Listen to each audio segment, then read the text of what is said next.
सासू माँ की नई सहेली। प्रिया किचन में चाय बना रही होती है और सुमन ड्राइंग रूम में बैठकर मजे से टीवी देख रही होती है। तभी दरवाजे की घंटी बजती है। प्रिया, जरा देखना तो कौन आया है। देखती हूँ मम्मी जी। प्रिया दरवाजा खोलती है तो सामने पड़ोस वाली विमला आंटी खड़ी होती है। नमस्ते आंटी जी, कैसी हैं आप? मैं तो बिल्कुल ठीक हूँ बेटा, पर तेरी सास को क्या हुआ है? आजकल कहीं दिखती ही नहीं है। जब देखो तब टीवी के आगे जमी रहती है। अंदर तो आइए आंटी। अरे ओ दीपक की अम्मा, कहाँ हो? अरे बिमला, आओ आओ, क्या बात है, बड़े दिन बाद याद आई तुम्हें मेरी। मैं तो हमेशा ही तुम्हें याद करती हूँ, पर तुम ही गायब रहती हो और आजकल तो बाहर भी नहीं आती जाती। तबीयत तो ठीक है ना तुम्हारी? अरे तबीयत को क्या होना है, इस उम्र में तो कुछ ना कुछ लगा ही रहता है। मेरी छोड़ो, तुम ये बताओ कि क्या चल रहा है गली मोहल्ले में। तुम गली मोहल्ले की छोड़ो, चल तो तुम्हारे पड़ोस में रहा है। तुम्हारी नई सहेली आई है। मेरी कौन सी नई सहेली? मैं तो यहाँ बस तुमसे बातचीत कर लेती हूँ या फिर बाजू वाली शर्मा की बहू से दो चार बातें कर लेती हूँ। इसीलिए तो कहा कि तेरी नई सहेली आई है। अब कोई पड़ोस में आया है तो बात तो होनी ही है। कम से कम इसी बहाने हमारा भी एक ग्रुप बन जाएगा। फिर सब मिलकर अपनी बहुओं की शिकायतें किया करेंगे। दोनों हंसने लगते हैं। तभी प्रिया चाय लेकर आती है और सामने टेबल पर रख देती है। दोनों चाय पीती हैं और बातें करते हैं। चलो मैं चलती हूँ, अब कल मिलते हैं। राम राम। अगले दिन प्रिया किचन में कुछ काम कर रही होती है और सुमन आराम से सोफे पर बैठकर मटर छिल रही होती है। तभी डोरबेल बजती है। प्रिया दरवाजा खोलती है तो सामने उनकी नई पड़ोसन खड़ी होती है। जी, आप कौन? मैंने पहचाना नहीं। नमस्ते बेटा, मैं शारदा, आपके बगल वाले घर में अभी 2-4 दिन पहले ही शिफ्ट हुए हैं। ओह अच्छा। नमस्ते आंटी, अंदर आइए ना आप। देखिए तो मम्मी जी, आज कौन आया है। इतना कहकर प्रिया किचन में चाय बनाने चली जाती है। नई पड़ोसन को घर पे देखकर सुमन थोड़ा हैरान हो जाती है। नमस्ते बहन जी, मैं शारदा, आपकी नई पड़ोसन। अच्छा, आप हैं हमारी नई पड़ोसन। आइए आइए, और बताइए कैसी हैं आप? जी बिल्कुल ठीक हूँ। वो दरअसल घर पर छोटी सी पूजा रखवाई थी, बस उसी का प्रसाद देने चली आई। सोचा इसी बहाने नए पड़ोसियों से भी मुलाकात हो जाएगी। ये तो बहुत अच्छा सोचा आपने। सुमन प्रिया को आवाज लगाती है। अरे ओ बहू, जरा चाय पानी का तो आके पूछ लो। ये आजकल की बहुएं भी ना, जब तक बोलो नहीं तब तक कुछ नहीं करेंगी। आई मम्मी जी। प्रिया चाय लेकर आती है। दोनों बैठकर चाय पीती हैं और खूब सारी बातें करती हैं। अच्छा बहन जी, अब मैं चलती हूँ, फिर मिलते हैं। अब तो आना जाना लगा ही रहेगा। शारदा के जाने के बाद प्रिया किचन से बाहर आती है। क्या बात है मम्मी जी, आप दोनों को देखकर तो लगा ही नहीं कि पहली बार मिल रही हो। आप दोनों तो बिल्कुल बिछड़ी हुई सहेलियों की तरह बातें कर रही थी।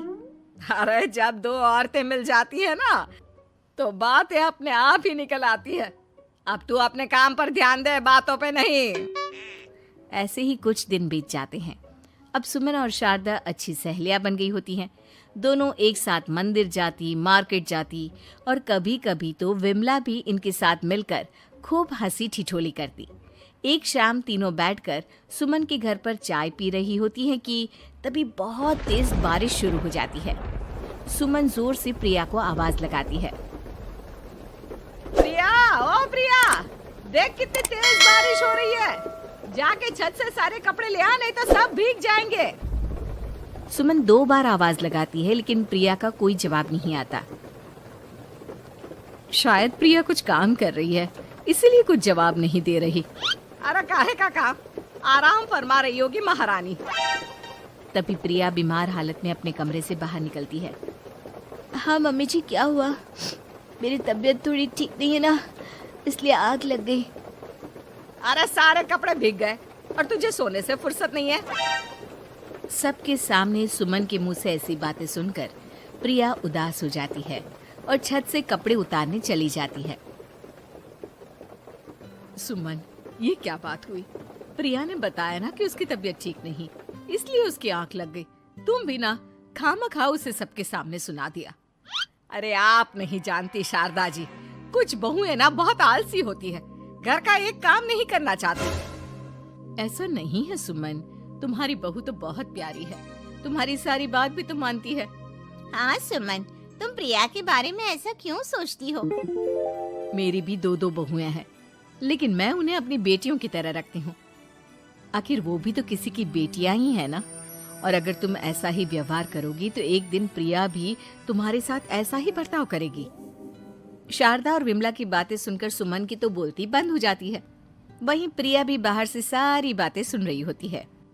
अरे मैं कोई उसकी दुश्मन थोड़ी ना हूँ, मैं भी उसकी माँ हूँ, लेकिन कभी कभी सास बनना पड़ता है, नहीं तो बहुएं हाथ से निकल जाती है।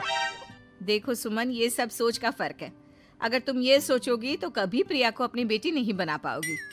इतना कहकर शारदा और विमला वहां से चली जाती हैं और सुमन अकेले बैठकर उनकी बातें सोचने लगती है। अगले दिन प्रिया और दीपक अपने कमरे में बैठकर बात कर रहे होते हैं और सुमन उनके कमरे के बाहर कुछ काम कर रही होती है और उन दोनों की बातें सुन लेती है। दीपक, तुम्हें पता है हमारे पड़ोस में जो शारदा आंटी है ना, बहुत अच्छी हैं। अच्छा, ऐसा क्या हो गया जो तुम्हें वो इतनी अच्छी लगने लग गई? कुछ खास नहीं, बस कल जब मम्मी जी मुझे सबके सामने सुना रही थी तो शारदा आंटी ने मेरा साथ दिया। मैं तो सच में हैरान ही रह गई थी जब उन्होंने मम्मी जी को मुझसे ऐसा बर्ताव करने के लिए मना किया। अच्छा, फिर क्या हुआ?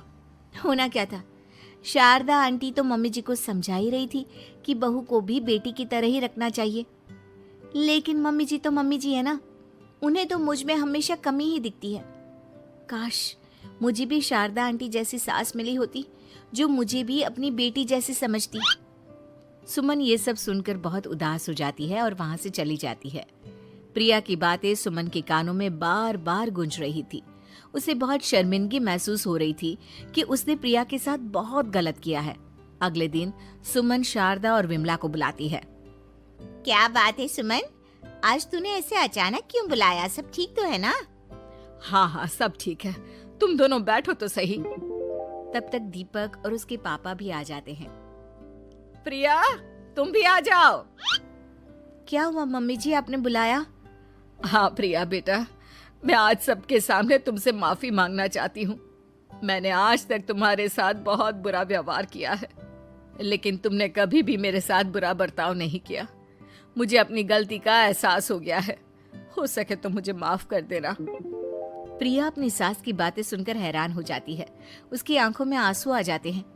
प्लीज मम्मी जी, आप मुझसे माफी मत मांगिए, मैं भी आपकी बेटी ही हूँ। वैसे एक थैंक यू तो मेरी नई सहेली को भी बनता है, जिसकी वजह से मुझे मेरी गलती का एहसास हुआ। शारदा बहन, आपका बहुत बहुत शुक्रिया जो आपने मेरी आंखें खोल दी। अरे क्या सुमन, तुम भी ना। तो फिर इसी बात पर चाय और पकोड़े हो जाए। हाँ हाँ, क्यों नहीं।